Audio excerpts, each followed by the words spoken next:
Hey guys, another peer review example here.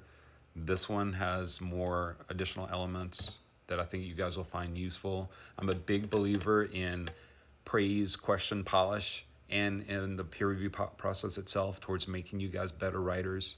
If you guys can get to the point where you can provide constructive criticism and feedback and analysis on other people's papers, then that will project well to your future writing selves and making you guys better writers. And a lot of times we won't have peer feedback to fall back on, right? It's a great thing to have and we embrace it as a gift when we have it, but we won't always have this in our classes. So this will also make you guys or fostering you guys the ability to become better self-reviewers and better writers. So here we have a paper by Brianna Gibson. She was part of my peer group in the Technologies of Writing class, English 553. She talks about just do it, but do it better. This is a Nike brand analysis and recommendation plan for a Nike corporation, and she's writing as if she's a consultant. So let's always have we'll talk more about this as we go forward once we get past the personal narrative. We always have audience, purpose right there at the top, along with who we are as writers and the topic that we're writing about. Okay, so she is a consultant here. I tell you guys all the time that I want you to generate positive momentum with the title that you give your paper. I also want you guys to generate positive momentum with the peer review that you provide. How do we do that? We do that by starting with praise. So right off the bat, I start out my review by giving Brianna praise. I love your title. I even put love in all caps. Very creative and nice. Now, the fact that I put I love your title, and even as excited as I was about it with the exclamation marks and the winking emoji and all that, it's actually not an emoji, but anyway, that's not enough. Okay, I just want to make that clear. It sounds great, we're excited, I'm passionate about it, but it's not enough. So that's why I went back later and added this point that I just added it this morning. I realized I didn't add it a year ago, but what I should have put on here is that the reason why. So why is it creative? Why do I love it?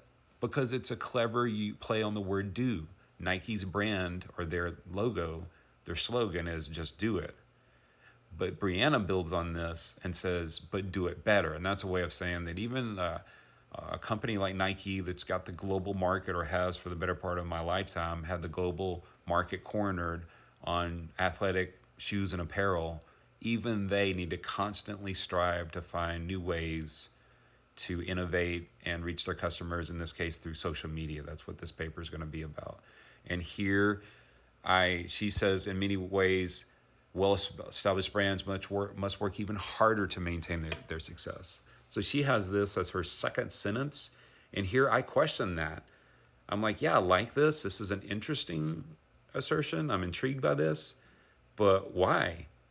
So Nike sells quality products and provides excellent service. So why is it harder for them or any other successful established brand to maintain success specifically? So I'm being devil's advocate here. Now I know the answer to this question and I know where she's going with this. Least of all, I read through the entire paper, and that's another thing you guys should do.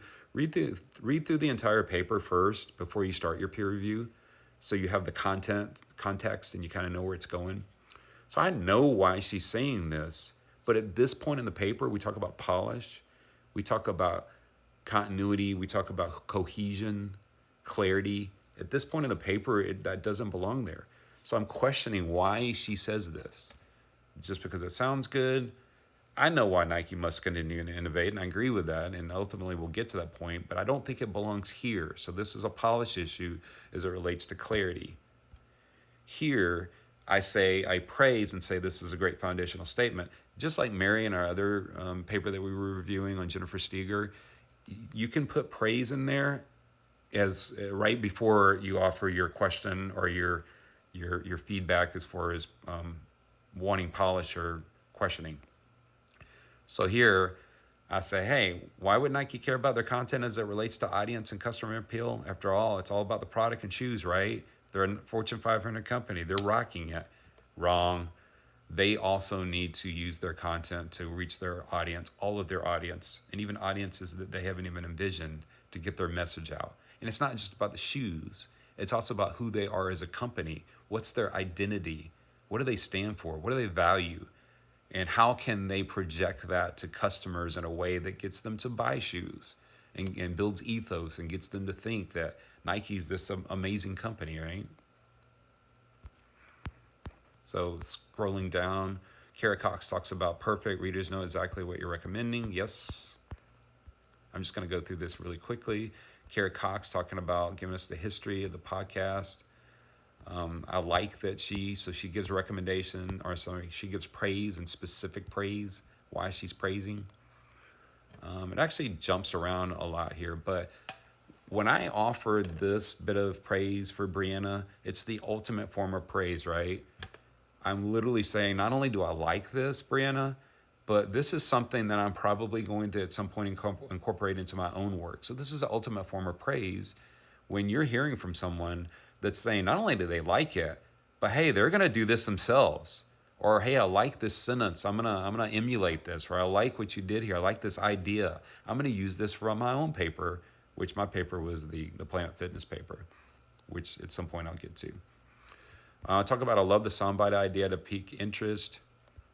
And I had a question there where I wasn't sure if it was in our readings or another source, but I think I heard one source state that audio files is a no-no, considered an annoyance.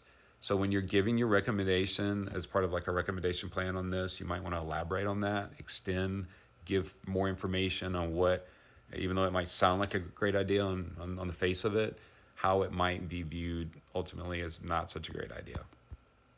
Continuing on, we talk about, I mentioned through praise here, again, praise, question, polish, praise, nice sentence. However, I would honestly not make this assumption here. Right, so I'm seeking clarity in what she means here. I'm not sure. Customers, no and exception, no and inception are two words that as far as polishing, I would consider changing these to more general terms. I would consider rewording this or possibly even just deleting it. So she might, and this is valuable because when Brianna's reading this, I don't know if it made it into her final copy or not, but she literally is making the statement that customers have known, it's pretty inclusive, right? It's pretty all-inclusive and all-encompassing. Customers have known Nike's purpose since their inception. Have they really? Since their inception? Inception's such a strong word. Literally means the moment you were created. Customers have known, all customers, some customers, known, believed, understood. I just think she needs to polish these words for the sake of clarity and change that. I didn't like that. So I think it's valuable if someone reads your work and they find something, it's just like, whoa, I don't think this works here, and here's why. So not only did I tell her that I didn't just say this was awkward, rephrase this. I gave her the exact words, why I was uncomfortable with it here, and why I thought she needed to consider revising it and revisiting that. Somehow we made it all the way to the end. Oh, yeah, I told her at the end, I said, hey, I'll do a complete peer review later. Got to run, no pun intended. Haha, get it. Nike, running shoes, running. Anyway, sorry, Brianna. I don't think I ever made it back to do that. I'm sure you're doing fine wherever you are, doing great things in the real world. But I don't think I ever made it back to your peer review, so I apologize for that. But just kind of take a look at how you can utilize peer review. These are just examples. This is not all inclusive. These are just elements of peer review that I think you can incorporate into the type of reviews that you're doing. And, oh, here, this is one. I knew this was somewhere.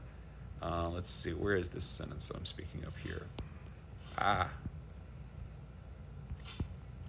love this sentence that she used. I just want to here it is. She says, in areas where they continue to innovate and expand on their mission to inspire and celebrate athletes, like their podcast and emerging YouTube series, the company needs to utilize its strong audience base through Instagram to leverage these other content types. So I really love the way she crafted that sentence. I think it's very effective. I just like the way it flows. I like the way she's got the commas in there.